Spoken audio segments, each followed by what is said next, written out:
Millet Marvels, changing the way world eats by Tenali Double Horse.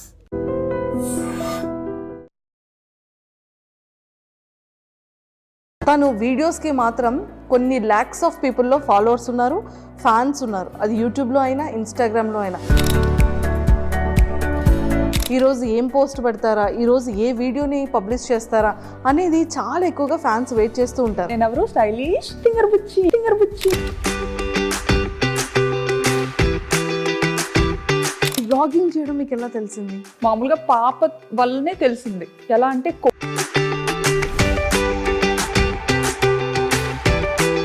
Expect చేశారు ఎప్పుడైనా ఇంత famous అవుతారని? కానీ ఇండియాలో ఉంటాయి కదా పాములు, ఇది కప్పలు. మార్కెట్కి వెళ్తే ఏమో ఇవి చికెన్ దగ్గరే ఇవి పాములు ఉండేవి, ఫిష్ దగ్గరే కప్పలు ఉండేవి. రెండు కలిపి రెండు ఒక దగ్గర కొడతారేమో. సో బిగ్ బాస్ కాల్ వచ్చిన తర్వాత మీరు వెళ్దామని ఫిక్స్ అయ్యారా? బిగ్ బాస్ చూడడం బ్యాంకాక్ పిల్లకి వచ్చేసరికి ఈ ఛానల్ తో చాలా కష్టపడ్డాను. అది క్లిక్ అవ్వలేదు, ఇంకా ఆపేసాను. ఇంత బ్యూటిఫుల్గా రెడీ అవుతారు అనేది, కానీ మీ లైఫ్లో ఎన్ని అప్ అండ్ డౌన్స్ ఉన్నాయో ఇప్పుడు మాకు తెలుస్తుంది. నేను చూపించడం కూడా ఏంటంటే నా వీడియోస్ ద్వారా. సో ఫస్ట్ రెవెన్యూ ఎంత వచ్చింది, ఇప్పుడు ఎలా ఉంది? ఫస్ట్ రెవెన్యూ 16,000 వచ్చిందండి. ఇప్పటి వరకు చూస్తున్న వాటిలో హైయెస్ట్. వర్మ సార్ మీకు ఇచ్చిన ఫస్ట్ సర్ప్రైజ్ ఏంటి, మీరు ఇచ్చిన ఫస్ట్ గిఫ్ట్ ఏంటి? ఫోటో చూసి వద్దని అనుకున్నాను కదా, అంటే ఫోటో ఏంటంటే నాకు గుండు ఫోటో పంపించారు పెళ్లి చూపులు. కాలేజ్కి వెళ్ళిన స్టార్టింగ్ లో నన్ను ర్యాగింగ్ చేసిన అబ్బాయి సేమ్ అలాగే ఉండేవాడు. నాకు చూడగానే అబ్బాయి గుర్తొచ్చాడు అనమాట. అమ్మ నాకొద్దు నేను చేసుకోను. ఫర్ ఎవర్ మెమరబుల్ ఇప్పటి వరకు. రావట్లేదు. అయితే నేను రైస్ నేర్చుకుంటానని చెప్పాను. మీ ఫేవరెట్ హీరో ఎవరు? నా ఫేవరెట్ హీరో చెప్పండి. అండ్ వెబ్సైట్స్లో అయితే బ్యాంకాక్ పిల్ల ఇల్లు చూసారా? మరి అలా అసలు ఒక నార్మల్ అమ్మాయిది అసలు అలా ఎలా పెడతారో కూడా నాకు. పడిపోగానే ఇంకా ముక్కు కట్ అయిపోయింది అనమాట. ఇలా కట్ అయిపోయి ఇంక ఇలా వచ్చింది ముందుకి. అమ్మో.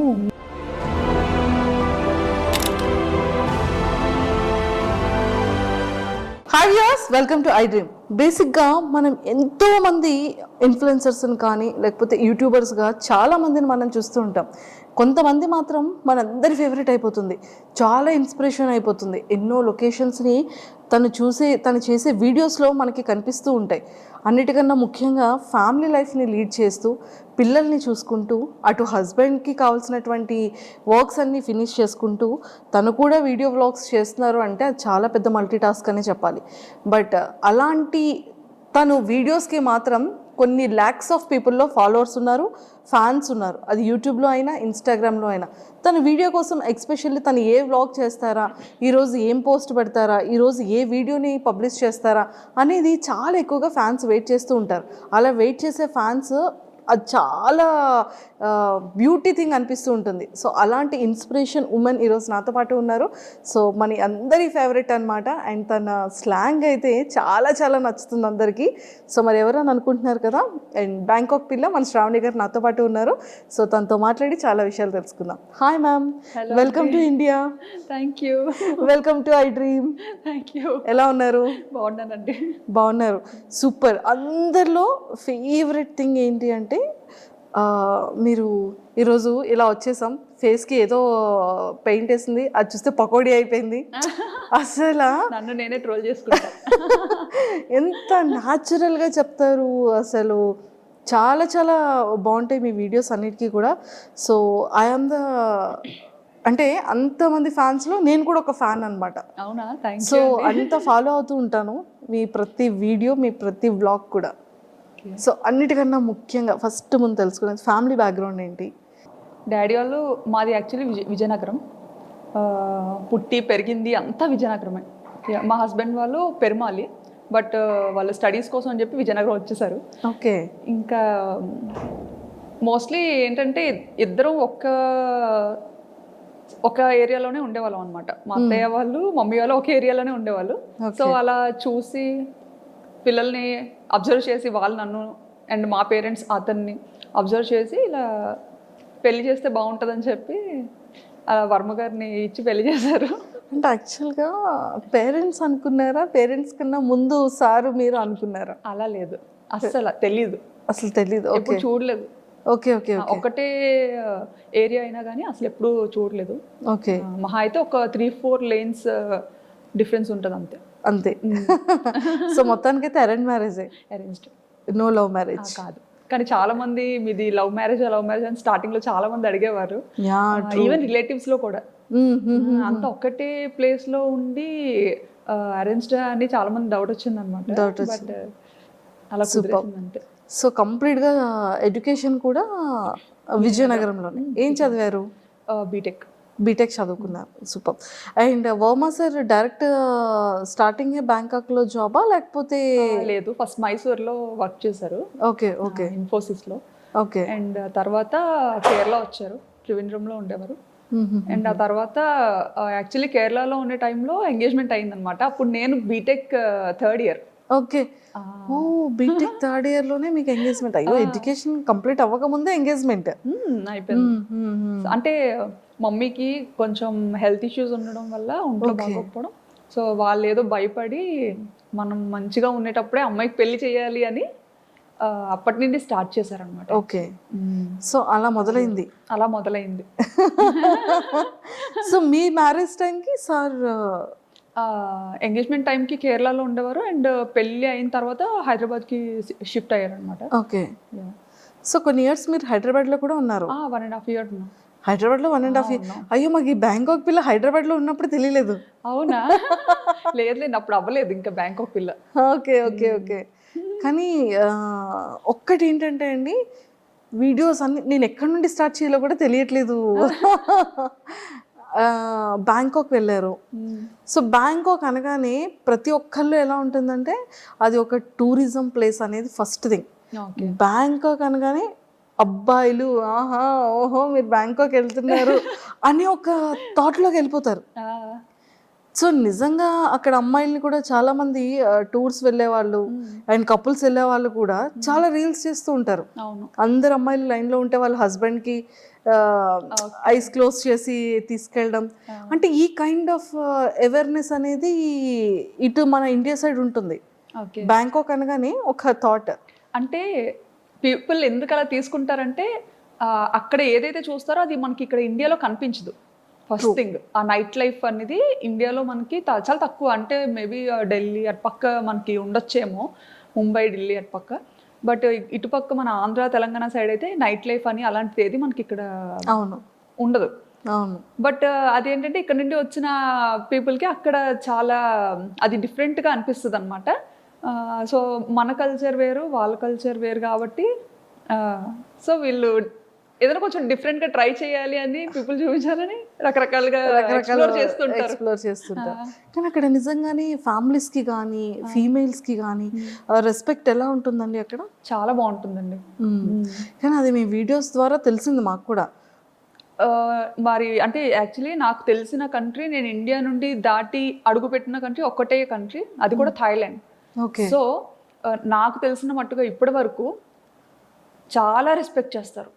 మన ఇండియన్స్ని కూడా చాలా మంచిగా రెస్పెక్ట్ చేస్తారు. ఓకే. సో ఎన్ని ఇయర్స్ అవుతుంది మీరు బ్యాంకాక్ వెళ్ళి? ఆల్మోస్ట్ 9 to 10 years అయిపోతుంది. Oh my God, 9 to 10 years అయిపోతుంది. అసలు తెలియలేదు. 2016లో 2016 పాప పుట్టిన ఇయర్లోనే. Okay okay okay. పాప బేబీ అప్పుడు తీసుకెళ్లారు. సో మీరు ఈ వ్లాగ్స్ అనేది ఎలా వచ్చింది థాట్? నాకు ఎడిటింగ్ అంటే చాలా ఇష్టం. ఓ, ఎడిటింగ్ చాలా ఇష్టం అనమాట. పిచ్చి పిచ్చిగా చేసేదాన్ని. బీటెక్ అయిపోయి అదే పెళ్ళైన వెంటనే ఒక ఫోన్ వచ్చింది చేతికి. అప్పటి వరకు మన చేతిలో ఫోన్ కూడా ఉండేది కాదు. ఇప్పుడు జనరేషన్ అంతా మారిపోయింది అనుకోండి, అదే షాక్ అవుతుంటాం అనమాట. సో చేతికి ఫోన్ రాగానే అదే అలా ఏదో ఒకటి చేయడం. సో బేసిక్గా నాకు ఎలా అంటే నన్ను నేను స్క్రీన్స్లో చూసుకోవడం ఇష్టం. ఓకే. నన్ను నేను సో ఏదైనా మ్యూజిక్కి మన వీడియో క్లిప్ పెట్టి రకరకాలుగా ఎడిటింగ్ అనేది చేసేదాన్ని అనమాట అప్పట్లో పెళ్లి తర్వాతే. జస్ట్ మేము ఇక్కడ హైదరాబాద్కి వచ్చిన తర్వాత రామోజీ ఫిల్మ్ సిటీ అని ఇంకా చాలా ప్లేసెస్కి తీసుకెళ్లేవారు తిను. సో అప్పటికే మనకి ఫోన్ అనేది కొత్తగా అలవాటు. సో అందులో కెమెరా ఉంది అంటే అది ఇంకా కొత్త విషయం కదా. అవును. సో విపరీతంగా ఫొటోస్ వీడియోస్ ఫుల్గా అనమాట నిండిపోయేలా తీసేసుకునే వాళ్ళం. తీసేసుకొని అవి ఎక్కడ అప్లోడ్ చేయాలో తెలియక అదే ఎన్ని హార్డ్ డిస్క్లను పెడతాం. సో అలాగా హార్డ్ డిస్క్ లో పెట్టినవి మళ్ళీ అంత ఈజీ కాదు. ఎప్పుడైనా చూసుకోవాలి అనుకుంటే మళ్ళీ తీసి చూసుకోవడం కూడా డిఫికల్ట్. సో మేము అప్పుడు ఒక థాట్ వచ్చింది అనమాట. అది మా హస్బెండ్ ఇలా ఎందుకు యూట్యూబ్లో ఒక అకౌంట్ ఉంటుంది, దానికి నువ్వు పెట్టేయాల్సినవన్నీ పెట్టేసి ప్రైవేట్లో ఉంచేసుకుంటే సరిపోతుంది, ఎవరికి కనపడదు కూడా, మనకి మెమరీ కూడా మంచిగా సేవ్ అవుతుంది, నచ్చినప్పుడు డిలీట్ చేసుకోవచ్చు అని చెప్పి ఫస్ట్ థాట్ అది. ఓకే. ఆ పర్పస్ మీదే మేము యూట్యూబ్ ఛానల్ క్రియేట్ చేయడం జరిగింది 9 years back. 9 years back start చేశారు. కానీ మీకు పాపులారిటీ అనేది ఎప్పటి నుండి స్టార్ట్ అయింది? నాకు 2022 అండి. 2022లో. సో సడన్ గా అది బ్యాంకాక్ పిల్ల ఛానల్ తో స్టార్ట్ అయింది. ఐ థింక్ ఫస్ట్ దీపావళి వీడియోనా? దీపావళి కాదు, అమ్మవారిది ఫస్ట్ నేను అమ్మవారి వీడియో ఏదో సమ్ డివోషనల్ వీడియోని ఫస్ట్ వీడియో. నాకు యాక్చువల్లీ అమ్మవారు అంటే చాలా ఇష్టం అనమాట, సెంటిమెంట్ కూడా. సో అంటే ఇది వరకు పెట్టిన ఛానల్స్ అన్ని జస్ట్ నార్మల్ ఏదో మన ఈ మెమరీ ఇష్యూస్ కోసం పెట్టింది అనమాట. బట్ ఈ బ్యాంకాక్ పిల్ల అనేది రీసెంట్గా స్టార్ట్ చేశాను కదా 2022లో. సో అదేంటంటే కొంచెం మంచిగా ఎడిటింగ్ చెయ్యాలి, కొంచెం నలుగురు చూడాలి అంటే చూడాలి, వీడియోస్ని పబ్లిక్ చెయ్యాలి అన్న కాన్సెప్ట్తో చేశానమాట. సో అలా స్టార్ట్ చేసినప్పుడు ఖచ్చితంగా దేవుడితో స్టార్ట్ చేద్దాము డెవోషనల్గా అని చెప్పి అమ్మవారిని చూపించాను అనమాట. అక్కడ దసరా ఉత్సవాలు చాలా బాగా జరుగుతాయి. దసరా ట్రూ. అదే మీది ఫస్ట్ వీడియో నేను చూసాను. అంటే స్టార్టింగ్ మీది సెకండ్ థర్డ్ వీడియో నుంచి మీరు ట్రెండింగ్ స్టార్ట్ అయింది మీది. అవును. విత్ ఇన్ ఫ్యూ వీడియోస్లోనే మీరు జనాలకి వచ్చేసారు. అసలు దీన్ని ప్రీవియస్ ఏంటేంటి వీడియోస్ చేశారు అని చూస్తే ఫస్ట్ది ఐ థింక్ దీపావళి అనుకున్నా. అసలు మీకు బ్యాంకాక్ పిల్లగానే నేను తెలుసు, కానీ అంతకు ముందు నేను స్టైలిష్ తింగర్ బుచ్చి. ఓ స్టైలిష్ తింగర్ బుచ్చి మీరేనా? నేనే. ఓకే, అది కూడా ఫాలో. ఓ ట్రూ కరెక్ట్. సో అది కరెక్ట్గా ఈ బ్యాంకాక్ పిల్ల కన్నా ముందు స్టార్ట్ చేశాను అనమాట, స్టైలిష్ తింగర్ బుచ్చి అని చేశాను. కానీ అది చాలా కష్టపడ్డా, దానికి చాలా ఖర్చు పెట్టించా మా హస్బెండ్తో. అయ్యయ్యో, చాలా ఖర్చు పెట్టించా. ఇంకా అది కూడా మా ఫ్రెండ్స్ అండ్ ఇంట్లో ఫ్యామిలీ మెంబర్స్ వాళ్ళు చెప్తేనే అది కూడా చేశారు. యుఎస్లో ఒక వదిన ఉంటారనమాట, వర్మ గారు వాళ్ళ చిన్న సిస్టర్. సో ఆవిడ ఒకసారి వస్తూ రిపీట్గా చూస్తూ ఉంటారు కదా మనం పెట్టిన వీడియోస్ ఏంటంటే అన్లిస్టెడ్లో పెట్టి జస్ట్ మనకి ఇష్టమైన వాళ్ళకి షేర్ చేస్తేనే వాళ్ళే చూడగలుగుతారు, ఇంకెవరు చూడలేరు. సో అలా షేర్ చేస్తున్న టైంలో వదిన ఇండియా వచ్చినప్పుడు శ్రావణి నీకు యూట్యూబ్ రెవెన్యూ జనరేట్ అవుతుందా అన్నట్టుగా అడిగారు అనమాట. ఓకే. అడిగితే రెవెన్యూ ఏంటి అని, మామూలుగా యూట్యూబ్ అనేది యుఎస్ బేస్డ్ కంపెనీ.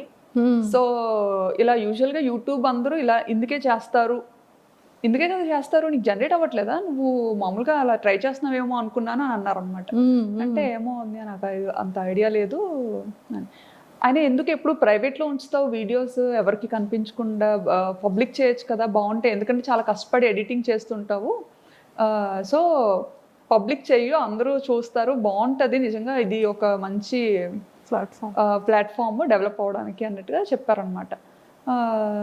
అప్పుడు అంత పట్టించుకోలేదు ఆవిడ చెప్పేటప్పుడు, కానీ తర్వాత ఆలోచించాను అనమాట, వదిన ఇలా ఎందుకు చెప్పారు, పోనీ చూద్దాము అన్నట్టుగా.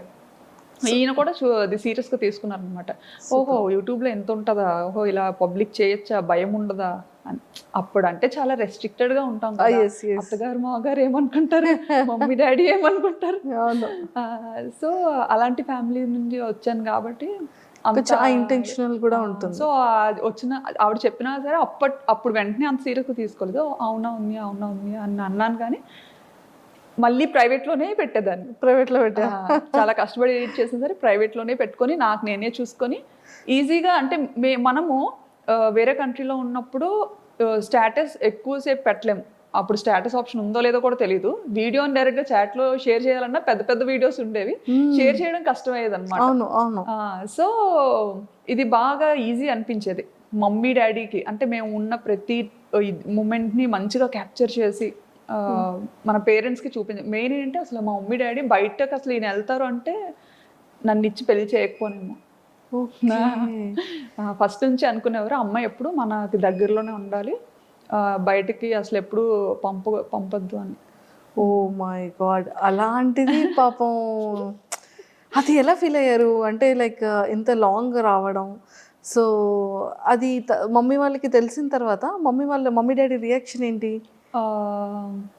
అసలు? ఎక్స్పెక్ట్ చేసి ఫస్ట్ కెనడా వెళ్ళాల్సింది తను అనుకున్నారు కెనడా వెళ్దామని చెప్పి. కెనడా అదే టైంలో తైవాన్ నుండి వచ్చింది ఆపర్చునిటీ దానికి, అండ్ సింగపూర్, తర్వాత థాయిలాండ్. ఓకే. సో ఇవన్నీ ఇంకా పెద్దోళ్ళకి చెప్పినప్పుడు వీళ్ళు అన్నారనమాట, అంత దూరం ఎందుకు, దగ్గరగా ఉండేది చూసుకోండి అనేసి. దగ్గరగా ఉన్న అలా అయితేనే పంపించగలుగుతాము, లేకపోతే కష్టం అని చెప్పి. సో ఇంకా అవన్నీ ఆపుకొని ఇంకా అన్ని చూసుకున్నారు, ఏ ప్లేసెస్ బాగుంటాయి, ఎక్కడ లైఫ్ స్టైల్ బాగుంటుంది అనేది కొంచెం ఆయన అంతా చూసుకున్నారు అనమాట. నాకైతే అసలు ఏం లేదులేండి. బ్యాంకాక్ అంటే బ్యాంకాక్ ఏదో మూవీలో చూసాను, అదేనా మీరు కూడా? అంతే, ఏదో మూవీలో చూసాను బ్యాంకాక్ అంటే ఓకే ఓకే మంచిదేనా వెళ్ళొచ్చా అని. వెళ్ళొచ్చా అంటే ఇంకా ఈయన అదేం కాదులే వెళ్ళి చూద్దాం, బాగుంటే ఉండొచ్చు లేదంటే రిటర్న్ అయిపోవచ్చు అని చెప్పి, సో ఆ థాట్ మీద థాయిలాండ్కి ఫిక్స్ అయ్యామన్నమాట. ఫిక్స్ అయ్యారు. నిజంగానే 9 years బ్యాక్ అంటే హైదరాబాద్ అంటే ఓకే, జస్ట్ 1 day 12 hours-లో వెళ్ళిపోవచ్చు, ఫ్లైట్ అయితే 1 hour-లో వెళ్ళిపోవచ్చు. ఓకే. కానీ బ్యాంకాక్ అనగానే కొన్ని అవర్స్ జర్నీ ఉంటుంది, అండ్ ఫ్రీక్వెంట్గా రావడానికి అవ్వదు, ఎప్పుడు కావాలంటే అప్పుడు కాల్ చేయడానికి ఆ నెంబర్స్ వేరుంటాయి. సో అప్పటి వరకు పేరెంట్స్ దగ్గర ఉన్న శ్రావణి గారు సడన్గా అంత లాంగ్ అనగానే మీ రియాక్షన్ ఏంటి, పేరెంట్స్ రియాక్షన్ ఏంటి? నేను అనుకున్నాను యాక్చువల్లీ వెళ్తే ఉండగలనా లేదా అని, బట్ ఈయనకి ఏంటంటే అది ఒక డ్రీమ్ అనమాట, అబ్రాడ్ వెళ్ళాలని ఒక డ్రీమ్. సో ఆపర్చునిటీ వచ్చింది, మన వల్ల ఎందుకు అది పోవాలి, సో తను ఇష్టపడుతున్నారు కదా పోనీ ట్రై చేద్దాం, డాడీ వాళ్ళకి నెమ్మదిగా చెప్పచ్చు అనేసి ఇంకా మమ్మీ డాడీతో మాట్లాడి చూస్తాం డాడీ, అదే అక్కడేం పర్మనెంట్ కాదు, జస్ట్ వర్క్ మీద వెళ్తున్నాము, మనకు నచ్చితే ఉంటాము లేదంటే మళ్ళీ మన ఊరికే వచ్చేస్తాము అన్నట్టుగా చెప్పామన్నమాట. ఓకే. ఇప్పటికైనా అంతేలేండి, ఎప్పటికైనా ఇక్కడికే వచ్చేయాలని. అవును అవును, ఇండియాలోనే సెటిల్ అవ్వాలని. సూపర్. సో అలా ఒప్పించి పేరెంట్స్ని వెళ్ళాం. అలా వెళ్ళడం జరిగింది. సో అక్కడికి వెళ్ళిన తర్వాత మీరు కన్సీవ్ అయ్యారా? లేదండి, ఇక్కడ హైదరాబాద్ పుట్టిన తర్వాత ఆ ఆపర్చునిటీ వచ్చింది ఈయనకి. పాప 5th month-లో తెలిసింది, పాప 8th month-లో ఈయన ఫస్ట్ వెళ్ళిపోయారనమాట. ఓకే. నేను ఫస్ట్ వెళ్ళి అన్నీ మంచిగా సెట్ చేసి అంతా చూసుకొని అప్పుడు మీకు చెప్తాను, ఈలోపు వీసా పనులు కూడా అవుతుంటాయి కదా, అది చేసుకొని మీరు స్టార్ట్ అవ్వండి అని చెప్పి ఈయన ఫస్ట్ వెళ్ళిపోయారు ఒక ముందు. అక్టోబర్లో వెళ్ళిపోయారు. అక్టోబర్. నేను కరెక్ట్గా పాపకి 9 months అనుకుంటాను, నవంబర్లో నేను వెళ్ళాను అనమాట. నేను ఒక్కదాని పాపతో. ఆయన ఏంటంటే వెళ్ళిన తర్వాత మళ్ళీ రిటర్న్ అవ్వకూడదు అంత వేగంగా. సో నేను ఒక్క పాప 9 months బేబీని తీసుకొని ఫస్ట్ టైము అసలు ఏం ప్యాక్ చేసుకోవాలో తెలీదు, ఎలా ప్యాక్ చేసుకోవాలో తెలీదు, అంత లగేజ్, చిన్నపిల్లతో కదా, సో ఏం క్యారీ చేయాలో అసలు ఎయిర్పోర్ట్లో చాలా రెస్ట్రిక్షన్స్ ఉంటాయి. ట్రూ. అసలు అప్పట్లో అయితే ఎయిర్పోర్ట్లో చెకింగ్స్ ఉండేవి, అమ్మో టూ మచ్ అసలు. నేనేంటంటే అసలు అంటే ఆయన కూడా వెళ్ళి 1 month అయింది కదా, సో అక్కడ అన్ని రకాలు దొరకదా అది అసలు ఏమి ఐడియా లేదనమాట తనకు కూడా. ఇప్పుడంటే చాలా ఆప్షన్స్ వచ్చాయి, కానీ అప్పుడంటే ఇండియన్ గ్రాసరీస్ తెచ్చుకోవడానికి కూడా చాలా లాంగ్ వెళ్ళాలి, అది కూడా చాలా తర్వాత తెలిసింది మాకు. ఓకే. నిజంగా అది ఎలా వెళ్ళగలిగారు? అది పాపతో అలాగే అప్పట్లో డైరెక్ట్ ఫ్లైట్ లేదు, కనెక్టింగ్ మనం వయా కోల్కతా అయినా లేకపోతే ముంబై, చెన్నై, ఇలా అనమాట కనెక్టింగ్. ఓకే. సో అలా ఫస్ట్ టైం పాపని తీసుకొని కనెక్టింగ్ ఫ్లైట్ తీసుకొని వెళ్ళాను. ఓ మై గాడ్, అసలు చాలా గ్రేటెస్ట్ థింగ్. అసలు ఎలా అంటే చుక్కలు చూసా అనమాట ఆ ఫస్ట్ ప్రయాణంలో. పాపని హోల్డ్ చేయాలి, హ్యాండ్ లగేజ్ పట్టుకోవాలి. సో అంతవరకు ఏంటి, మనం ఇండియాలో ఉండేటప్పుడు మనం అంత పట్టుకొని తిరిగేది ఎప్పుడు ఉండదు బయట యూజువల్గా. ఎందుకంటే మన పక్కన పేరెంట్స్ ఉంటారు, ఒకరు కాకపోతే ఒకరైనా కాసేపు ఎత్తుకోవడం అన్నీ అనమాట. అప్పటి వరకు ఉయ్యాల్లో ఉండే పాపని ఎత్తుకొని తీసుకెళ్ళి, అంటే అది చాలా మంచిగా చబ్బీగా ఉండేదన్నమాట. నేను చూస్తే ఎలా ఉండేదని అంటే ఉప్పు అంటే ఎగిరిపోయేలా ఉండేదాన్ని. అయ్యో, ఇప్పుడంటే కొంచెం బండ్ అయ్యాను. ఏం అవ్వలేదండి బాబు. అలా ఉండేదాన్ని అనమాట. సో హ్యాండిల్ చేయలేకపోయేదాన్ని. ఇంకా పాప ఎయిర్పోర్ట్కి రాగానే ఈయన యాక్చువల్లీ ఎగ్జిట్ గేట్ దగ్గర ఉంటానని చెప్పారనమాట. నేను అంటే అక్కడ ఎయిర్పోర్ట్స్లో ఏంటంటే మనకి ఇక్కడ ఇండియాలో బయటే ఉండాలి, బట్ అక్కడ థాయిలాండ్ ఏంటంటే కొంచెం లోపల వరకు రావచ్చు. సో నేను పాపను పట్టుకొని ఇంకా అలాగే వణుకుతూ లగేజ్లన్నీ తీసుకొని మోసుకొని కూర్చోబెట్టి తీసుకెళ్తున్నాను అనమాట. తీసుకెళ్తుంటే ఈయన అక్కడ వెయిట్ చేస్తున్నారనమాట. అంత క్రౌడ్లో నన్ను మిస్ అయ్యారు. ఆయన నన్ను చూడడం మిస్ అయ్యారు, నేను ఆయన్ని చూడలేదు. అంటే అసలు ఆయన ఎగ్జిట్లో ఉంటారని ఓకే, బట్ అందరితో పాటే నేను వెళ్ళిపోతున్నాను అనమాట. సో నన్ను అక్కడ మిస్ అయ్యేస్తాను. నేను ఏంటంటే ఆయన లోపల ఉండిపోయి నేను బయటకు వెళ్ళిపోయాను. అయ్యయ్యో, ఎయిర్పోర్ట్ బయటకు వెళ్ళిపోయాను. ఇంకా బయటకు వెళ్ళి చూసేసరికి కనిపించలేదు తను. కనిపించకపోయేసరికి అమ్మో కంట్రీ అసలు ఎలా ఉండాలి ఏంటి, ఇప్పుడు ఎవరిని అడగాలి నేను, నాకు కనిపించట్లేదు. బయటకు వచ్చినా కానీ చాలాసేపు వెతికానండి, ఎక్కడా కనిపించలేదు. కాంటాక్ట్ చేయడానికి మన సిమ్ కార్డ్, నాకు వైఫై కనెక్ట్ చేసుకోవడం థాయిలో ఏదో వచ్చింది అనమాట సంథింగ్ అక్కడ. నేను ఆ టెన్షన్లో లాంగ్వేజ్ సెలెక్ట్ చేసుకోవడం కూడా కన్ఫ్యూజ్ అయ్యి థాయి నొక్కేసాను అనమాట. థాయి సెలెక్ట్ చేసేసాను. సో అలా సెలెక్ట్ చేయడం అంటే మొత్తం థాయిలో వచ్చింది, అదేమో అర్థమై సావదు. ఇంకా ఎవరికి చెప్పుకోను ఏంటి. అక్కడ మళ్ళీ బయటకు వచ్చిన తర్వాత సెక్యూరిటీకి అడుగుతుంటే అక్కడ ఇంగ్లీష్ చాలా తక్కువ అనమాట. సో అతనికి అర్థం కావట్లేదు నేను ఏం అడుగుతున్నానని. ఇంకా కళ్ళంటే నీరు తిరిగేసి చంటి పిల్లతో అలాగా ట్రాలీ పట్టుకొని అటు ఇటు చూసుకుంటా. పాపం సార్ ఏం చేస్తున్నారు, ఇంకా లోపల పోయి మీరు వస్తారు ఇంకా లోపలే ఉన్నారు ఆయన. ఇంకా అందరూ వచ్చేసారు, ఇదేంటి ఎక్కడ రాలేదు, ఏ ఇమిగ్రేషన్ లో చిక్కు పడిపోయారో అనుకున్నారు. అయ్యో, అసలే కొంచెం రెస్ట్రిక్షన్స్ ఎక్కువ కదా. అసలే పప్పులు ఉప్పులు వద్దన్నా సరే మోసుకొని వస్తుంది. ఈవెన్ పప్పులు ఉప్పులు కూడా చాలా డీటెయిల్డ్ గా చెక్ చేసేవారండి, ప్రతిదీ ఓపెన్ చేసి చూసేవారు అనమాట. ఇంకా అంటే చిన్నపిల్లలకి ఉండాలి కదా మన వైపు, బాగా ఇడ్లీ అలవాటు చేస్తాం 8 months నుండి కదా. సో బేసిక్ థింగ్స్ పట్టుకెళ్ళాలి, అవి కూడా ఓపెన్ చేసి చెక్ చేసి చాలా ఇదిగా ఉండేది ఒకప్పుడు. ఇప్పుడు తగ్గించేసారు. సో మొత్తానికి మీ ఫస్ట్ బ్యాంకాక్ ట్రిప్ అనేది ఫర్ ఎవర్ మెమరబుల్. గుర్తు పెట్టేసుకుంటాను, అది గుర్తుండిపోతే నా వీడియోస్ లో చాలా సార్లు చెప్పాను కూడా ఈ మాట. తర్వాత ఆయన చూసారు, ఏంటి ఎందుకు రావట్లేదు అని అలా బయటకు వచ్చారనమాట. అక్కడ కనపడ్డాను. కనిపించిన తర్వాత నాకు ఇంకా బతికి బయటపడ్డాను అనిపించింది. లేకపోతే అసలు ఇటు నుంచి తిరిగి వెళ్ళేది ఎలాగా, చేతిలో డబ్బులు లేవు, కరెన్సీ లేదు, ఏం లేదు. అవునవును. సో ఇన్ని ఫేస్ చేస్తారు స్టార్టింగ్ డేస్ లో. ఇండియన్ కరెన్సీ తప్ప నా దగ్గర థాయ్ కరెన్సీ కూడా లేదు. అవును. ఎక్స్చేంజ్ చేసుకోవడం కూడా తెలీదు. ఇంకా అలా కాలేజ్ నుంచి బయట పెట్టడం, పెళ్ళి అవ్వడం, ఇంకా అటు వెళ్ళిపోవడం అంతే. అందులోకి మన విజయనగరం సైడ్ అంటే మనకు అసలు అంతేం తెలియదు కదా, అలా చూసాను. అండ్ ఆ జర్నీ అయిన తర్వాత ఇంకా బ్యాంకాక్ స్టార్ట్ చేసేటప్పుడు అంటే మీరు డే 1 నుంచి ఇంతే యాక్టివా? అంటే లైక్ ఈ వ్లాగింగ్ చేయడం మీకు ఎలా తెలిసింది? వ్లాగింగ్ చేయడం అంటే మామూలుగా పాప వల్లనే తెలిసింది. ఎలా అంటే కోవిడ్ అని కూడా చెప్పచ్చు. కోవిడ్ టైంలో ఏంటంటే మనకి బాగా ఖాళీగా ఉండే టైం అయితే దొరికింది, ఇంటి బయటకు వెళ్ళకుండా. ఆ టైంలోనే ఇంకా కిడ్స్లండి ఇషాన్ కూడా పుట్టాడు. సో ఆ టైంలో నాకు ఎప్పుడు మనసుకి ఏమనిపించేదంటే, నా ఫ్రెండ్స్ అందరూ చక్కగా వర్క్ చేసుకుంటున్నారు మంచిగా, ఇంత చదివి కూడా నేను అలా ఇంట్లోనే ఉండాల్సి వస్తుంది. ఎందుకంటే థాయిలాండ్లో డిపెండెంట్ వర్క్ చేయకూడదు, అది ఇల్లీగల్ అక్కడ. అలా అని చేస్తే ఆపర్చునిటీస్ ఉంటాయి, ఓకే. దొరుకుతాయి చేయాలంటే. బట్ అలా చేసి దొరికామంటే అది చాలా పెద్ద ఇష్యూ అవుతుంది అనమాట. కానీ చేయాలని ఉండేది, బట్ లీగల్గా ఉండాలి. సో అదొకటి బాగా ఎప్పుడు మనసులో అనిపించేది, ఆయనే వర్క్ చేస్తున్నారు, నేను కూడా చేస్తే ఎంత బాగున్నా అని చెప్పి ఏదో ఒకటి చెయ్యాలి. బట్ సాఫ్ట్వేర్లోనే ఉండాలి, సాఫ్ట్వేర్ జాబే రావాలి అని అయితే ఎప్పుడు అనుకోలేదు. అండ్ ఆయన కూడా ఎప్పుడు నువ్వైతే అన్ఫిట్ సాఫ్ట్వేర్కి అని అనేవారు. ఎందుకంటే కుదురుగా ఓ దగ్గర ఉండవు, ఓ దగ్గర కూర్చోవు,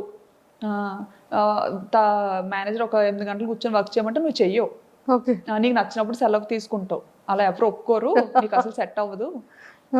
డాడీ వాళ్ళు ఏంటంటే కొంచెం బిజినెస్ బ్యాక్గ్రౌండ్లో నుండి ఇది అవ్వడం, చిన్నప్పటి నుంచి కొంచెం అలా పెరగడం, నాకేంటంటే నా లైఫ్ స్టైల్ బిజినెస్ వేలో ఉండేది, అంతా అలాగే ఉండేది.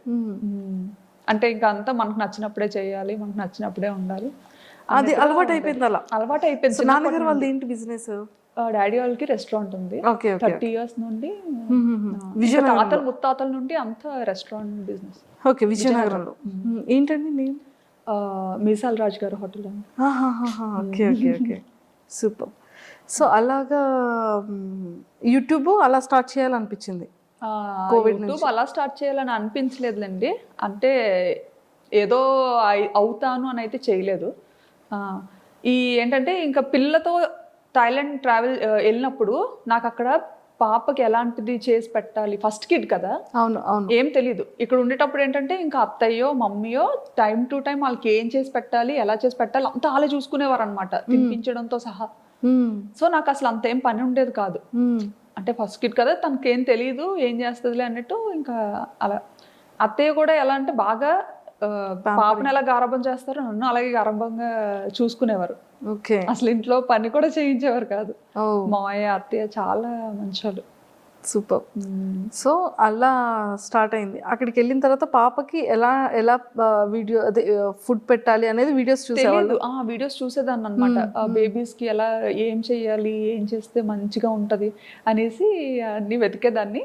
మనకి ఫీమేల్ యూట్యూబర్స్ ఉండేవారు కదా, అవునవును, చాలా మంది చేసేవారు అప్పట్లో అమ్మాయిలు, వాళ్ళవి చూసేదాన్ని అనమాట వ్లాగ్స్. అలా చూసి చాలా మంది ఆల్మోస్ట్ ఆల్ అందరినీ చూసాను, అందరు అమ్మాయిల్ని అందరి ఛానల్స్ చూసాను అనమాట. సూపర్. సో అలా మొదలైంది, చేసి అలా స్టార్ట్ అయింది. ఎక్స్పెక్ట్ చేశారు ఎప్పుడైనా ఇంత ఫేమస్ అవుతారని కానీ, ఇంత మంచిగా జనాల్లోకి రీచ్ అవుతారని కానీ? అస్సలు ఎక్స్పెక్ట్ చేయలేదు, అలా అనుకోని కూడా రాలేదు. సో అలా ఫాలో అయ్యేదాన్ని, చాలా మంది ఛానల్స్ ఫాలో అయ్యి అది నాకు బాగా మంచిగా హెల్ప్ అయ్యేది కూడా.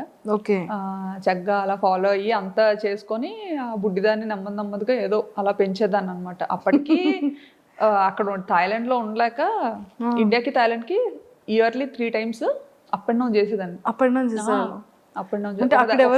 వెళ్ళేసరికి అంత ఫేస్ చేసిన తప్ప ధైర్యం వచ్చింది అనమాట. సర్లే ఎలాగైనా వెళ్ళగలను వచ్చేయగలను ఫిక్స్ అయిపోయారు.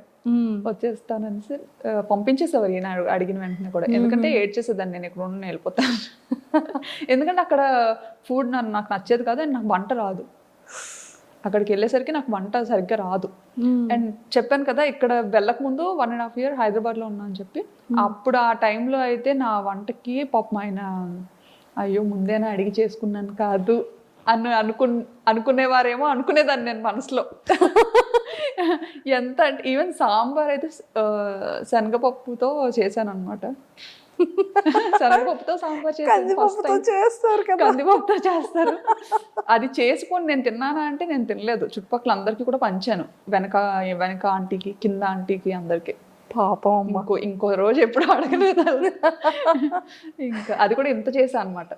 అంటే నాకు సాంబార్ చేయాలి అంటే ఇంత సాంబార్ చేయాలంటే ఇంత పప్పు వేయాలేమో అని ఇంత పప్పు ఉడకపెట్టాను అనమాట.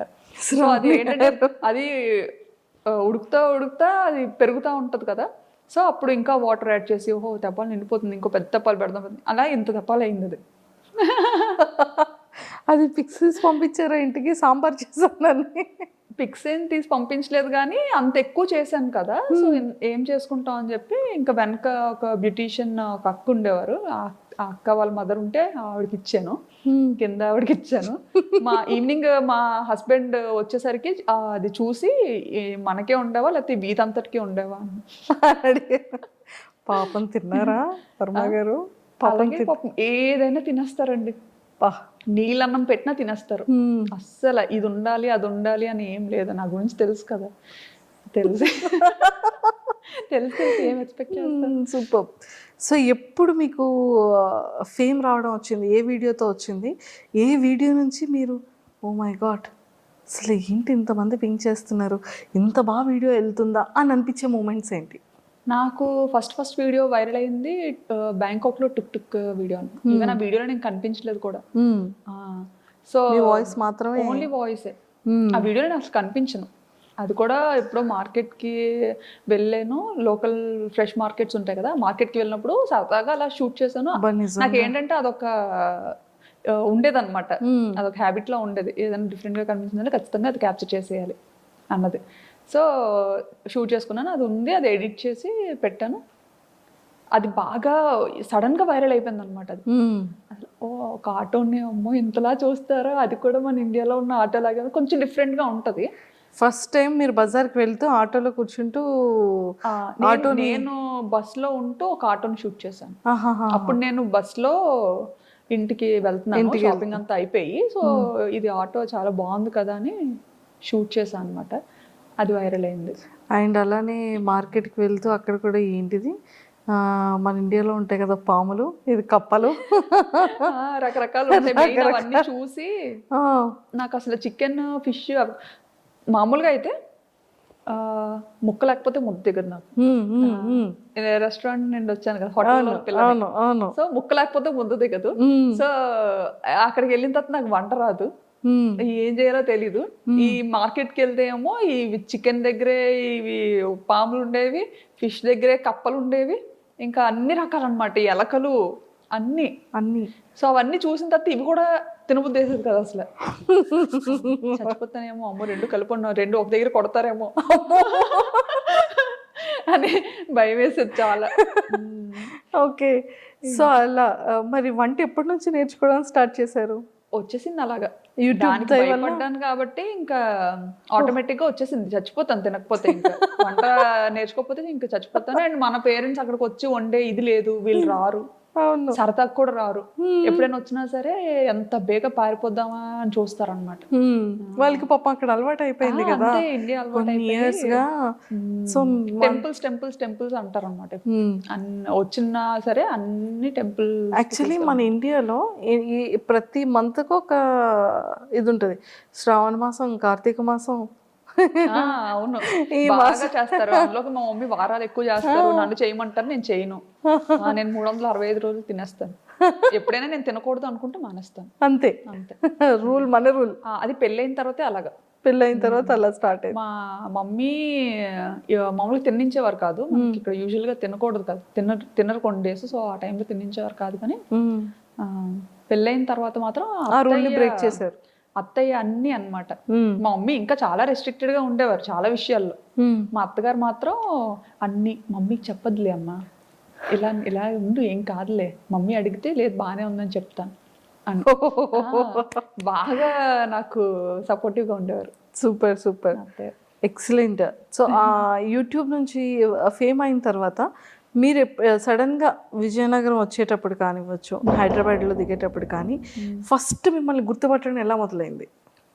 ఫేమ్ వచ్చిన తర్వాత అంటే ఫస్ట్ ఎయిర్పోర్ట్లో దిగినా కూడా నాకు తెలియదు.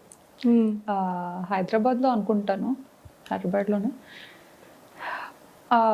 బాగానే అసలు చాలా గుర్తుపట్టారు బాగా. ఎలా అంటే చూసిన 10 మందిలో ఒక 8 మంది ఖచ్చితంగా గుర్తుపట్టారు అనమాట. ఇంకా పిల్లలు అయితే అడగక్కర్లేదు, పిల్లలు ఆల్మోస్ట్ ఆల్ అందరూ గుర్తుపట్టేవారు. ఎక్కువ పిల్లలే చూస్తారంట నా వీడియోస్. నేనేంటంటే యాక్చువల్లీ పెద్దోళ్ళ కోసం స్టార్ట్ చేశాను ఇది. ఎలా అంటే ఒక 40+ 50+ ఉన్న ఏజ్ గ్రూప్స్ ఉంటారు కదా, వాళ్ళ గురించి స్టార్ట్ చేశాను అనమాట. ఎలా నాకేంటంటే నాకు కొంచెం అమ్మమ్మలతోని, నాన్నమ్మలతోని, వాళ్ళతోని కనెక్షన్ ఎక్కువ. చిన్నప్పటి నుంచి కూడా తమ్ముడు మమ్మీ వాళ్ళ దగ్గర ఉంటే నేను నాన్నమ్మ దగ్గర పెరిగాను. మన ఏరియా సైడ్ కొంచెం అటు సైడ్ అలా ఉంటుంది కదా, సో నేను ఎక్కువ నాన్నమ్మతో. అలాగా నాకు అమ్మమ్మ నాన్నమ్మ అంటే చాలా పిచ్చి ప్రేమ, వాళ్ళ మాటలు, వాళ్ళ దగ్గర ఉండడం నాకు అది బాగా అలవాటు. సో మన యాస అనేది మనకి బాగా అలా కనెక్ట్ అయింది నాకు బాగా. సో మీరు ఎప్పుడైనా అనుకున్నారా అంటే స్లాంగ్ ఎలా ఉంటుందో, బయటికి ఎలా రిసీవ్ చేసుకుంటారో? అలా స్టైలిష్ తింగర్ బుచ్చి అని చెప్పాను కదా, అందులో మాత్రం ఇంకా నటించి జీవించి పడేసేదాన్ని అనమాట. అంటే నేనంటే నేను కాదన్నట్టు. అంటే ఎలా అంటే, హలో హాయ్ బాగున్నారా, ఎవరో నేనెవరు స్టైలిష్ తింగర్ బుచ్చి అని, ఎలా ఉన్నారు మీరు అంటే మనం తెలియని ఎవరైనా మనకు కొత్తగా పరిచయం అయ్యారు అనుకోండి, ఇప్పుడు మనం డైరెక్ట్గా యాస మాట్లాడలేము వాళ్ళతో. ఎందుకంటే తెలంగాణ వాళ్ళకి ఆంధ్ర అర్థం కాకపోవచ్చు, ఆంధ్ర లోపలికి తెలంగాణ యాస అర్థం కాకపోవచ్చు కొన్ని వర్డ్స్ కానీ ఏదైనా. సో వెరీ బేసిక్ యాక్సెంట్ ఉంటుంది కదా, దాంతో స్లాంగ్తో మాట్లాడారు. ఆ ఛానల్లో అలా మాట్లాడాను అనమాట. అలా అంత ఓవర్ యాక్షన్ చేయబట్టి ఆ ఛానల్ క్లిక్ అవ్వలేదేమో అనిపించింది. సో బ్యాంకాక్ పిల్లకి వచ్చేసరికి ఈ ఛానల్తో చాలా కష్టపడ్డాను. యాక్చువల్లీ స్టైలిష్ తింగర్ బుచ్చితో చాలా కష్టపడ్డాను అనమాట. ఎందుకంటే ఆ వీడియోస్ పెట్టేవి పబ్లిక్ చేసేదాన్ని, పబ్లిక్ లో పెట్టేదాన్ని అనమాట. అప్పుడు అయ్యో ఎవరు చూడట్లేదు, పబ్లిక్ లో పెట్టినా వదినేమో అందరు చూస్తారని చెప్పారు. కానీ ఎవరు చూడట్లేదు. కానీ ఎడిటింగ్ కి దానికి చాలా యూజువల్గా మనం చేసే అంతకు ముందు అన్ని ఏంటంటే మ్యూజిక్ తో చేసేదాన్ని కదా. సో ఇదేంటంటే మ్యూజిక్ లేకుండా చేసేదాన్ని అనమాట. అంటే మ్యూజిక్ తో అయితే కాపీ రైట్స్ వచ్చేవి, మానిటైజేషన్ అవ్వదని చెప్పి చేసేదాన్ని.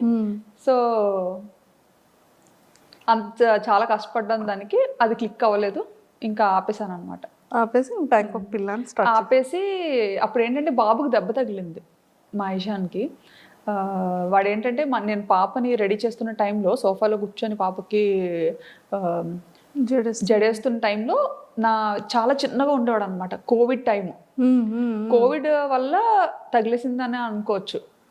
ఇంకా ఎలా అంటే మామూలుగా పిల్లలతో ఉండేటప్పుడు మాకు అలవాటు ఏంటంటే ఇంటి పట్టున ఉండడం అలవాట్లేదు. నా దగ్గర నాకు ఒక అంతటా కాలు ఆడవు, ఓ దగ్గర కూర్చోవడం అంటే నా పని కాదు. సో పిల్లలతో పాటే ఎప్పుడు ప్లే గ్రౌండ్ లో ఉండేవాళ్ళం. మా కమ్యూనిటీలో ఒక ప్రైవేట్ ప్లే ఏరియా ఉండేది. సో 24 గంటలు అక్కడే ఉండేవాళ్ళం అనమాట. ఓన్లీ తినడానికి పడుకోవడానికి ఇంటికి వచ్చేవాళ్ళం. సో అక్కడే ఉండేవాళ్ళం, చాలా బాగుండేది. అలా ఆడించుకోండి. బాబుకి ఆట అలవాటు అయిపోయింది బాగా. పాప ఏంటంటే ఉంటే ఆడుతుంది, లేదంటే కామ్గా ఉంటుంది. ఆడపిల్ల ఎలా ఉండాలో అలా ఉంటుంది. కానీ బాబు అలా కాదు, ఆటకు బాగా అలవాటు అయిపోయాడు అనమాట. ప్లే ఏరియాలో జంపింగ్ కానీ చాలా యాక్టివిటీస్ చేస్తూ అలవాటు అయిపోయాడు అప్పటి వరకు. సో ఆ కోవిడ్ టైంలో ఏంటంటే ఇంకా సడన్గా రెస్ట్రిక్షన్స్ రావడం, ఇంకా పార్క్ని కొంచెం క్లోజ్ చేయడం, అసలు కూర్చోడానికి కూడా ఏం లేకపోవడం, అసలు కిందకి అలో చేసేవారు కాదనమాట. వాడికి ఏంటంటే ఆట అలవాటు అయిపోయి ఇంట్లో ఆడుకోవడానికి అవ్వక, మగపిల్లలు అంటే ఆబ్వియస్లీ అన్నీ ఎక్కి జంప్ చేయడం అలాంటివన్నీ చేస్తుంటారు కదా.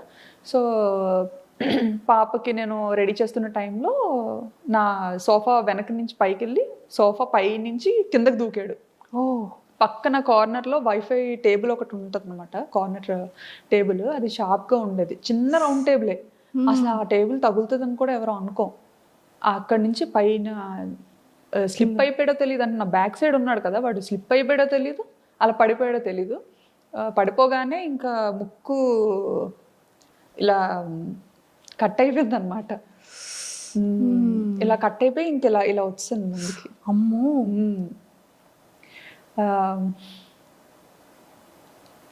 అయ్యో. ఇప్పుడంతా చాలా మంచిగా రికవరీ అయ్యాడు, మంచిగా సెట్ అయ్యాడు. ఆ టైంలో చాలా పాపం బాగా వరీ అయి ఉంటారు. అంటే ఆ పాపతో ఎప్పుడు నాకు దెబ్బలు తెలీదు, అది ఫస్ట్ టైం. అప్పుడు చాలా భయపడ్డాం. సో అలా బాబుకి ఇదైంది. సో ఆ టైంలో కొంచెం బాగా భయపడిపోయి ఇంకా అమ్మో ఏమైపోతుందో అని చాలా భయపడ్డాం అనమాట. భయపడి ఇంక వెంటనే పట్టుకొని పరిగెత్తాం బాబుని. పట్టుకొని పరిగెట్టే టైంలో, ఆ టైంలో ట్యాక్సీస్ కూడా దొరకడం చాలా కష్టం. అంటే కర్ఫ్యూ లాగా మనకి ఎలా ఇక్కడ పెట్టారో అక్కడ కూడా కొన్ని టైమింగ్స్లోనే బయటకి ఎలో చేసేవారు. సో మనకి పబ్లిక్ ట్రాన్స్పోర్ట్ కూడా చాలా తక్కువ అన్నమాట. ఇంకా యాక్చువల్లీ చాలా సెన్సిటివ్ అసలు దుమ్ము ఇదంతా. తను బ్రీత్ ఎలా చేయగలిగాడు? ఏమో మరి, ఇంకా ఒక 2 నిమిషాలు ఏడ్చాడు అంతే. ఆ తర్వాత వెంటనే ఆపేశాడు అనమాట. మరి అదంతా ఏమైందో ఏమో తెలియదు కానీ ఇంకా బ్లడ్ మాత్రం అసలు ఆగలేదు, ఫుల్ బ్లీడ్ అవుతుంది. ఇంకా భుజం మీద వేసుకొని ఇంకా ఆయనకు కూడా గూగుల్ ఇంటర్వ్యూ అవుతుందన్నమాట. ఇంకా మధ్యలోనే ఆపేసి వచ్చేసారనమాట. పరిగెత్తుకొని ఇంకా వెళ్ళాం. పాపను మాత్రం ఇంట్లో వదిలేసి వెళ్ళిపోయాం అనమాట. ఫస్ట్ టైం పాపను ఒక్కదాన్ని అలా ఇంట్లో వదిలేయడం. అంటే బయట అసలు ఎలా ఉంటుంది అంటే కోవిడ్ కదా బాగా ఎక్కువ ఉండేది. సో పాపకు మళ్ళీ ఏమైనా ఇన్ఫెక్ట్ అవుతుందేమో అని భయం. సో అలా ఎత్తుకొని రోడ్డు మీద పరిగెడుతుంటుంటే ట్యాక్సీ కోసం, అంటే ఈ లోపు ఏమవుతుందా అన్న టెన్షన్తో ఇంకా పరిగెడుతూనే ఉన్నాం ఎక్కడ ఆగకుండా.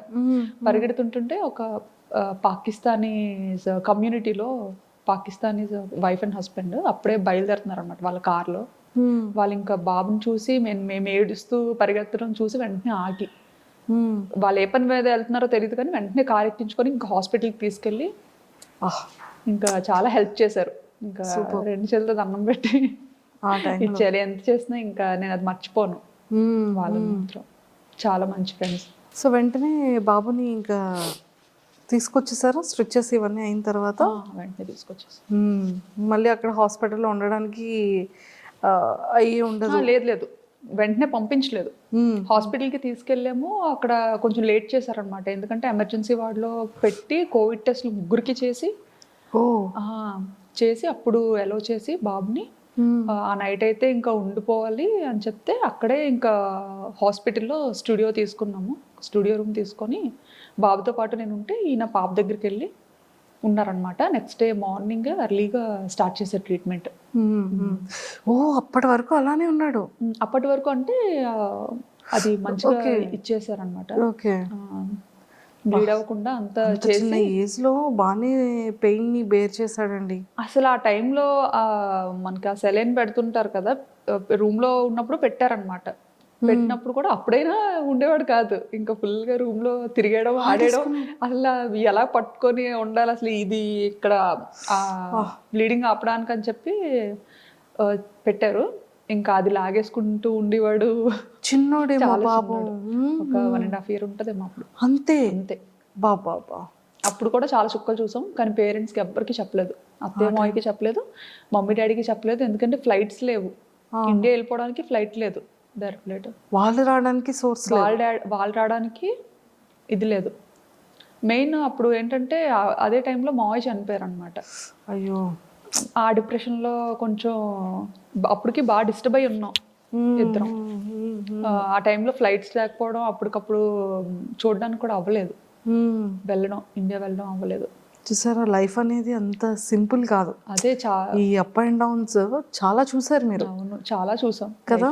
అందరికీ బ్యాంకాక్ పిల్ల అనగానే తిని ఇంత యాక్టివ్గా ఉంటారు, ఇంత బాగా వ్లాగ్స్ చేస్తారు, ఇంత బ్యూటిఫుల్గా రెడీ అవుతారు అనేది. కానీ మీ లైఫ్లో ఎన్ని అప్ అండ్ డౌన్స్ ఉన్నాయో ఇప్పుడు మాకు తెలుస్తుంది. నేను చూపించడం కూడా ఏంటంటే నా వీడియోస్ ద్వారా కొంచెం చూసే వాళ్ళు హ్యాపీగా ఫీల్ అవ్వాలి, ఎవరు సాడ్ అవ్వద్దు అన్న సిచ్యువేషన్స్ మాత్రం నా మంచి మెమరీస్ని క్యాప్చర్ చేసుకొని నా లైఫ్ స్టైల్ బాగున్నది మంచిగా చూపిస్తాను అనమాట. చాలా ఉంటాయి, అందరికీ ఉండేవే ఉంటాయి, బాధలు కూడా ఉంటాయి. కాకపోతే అవన్నీ ఏం చూపించుకో. ఓకే.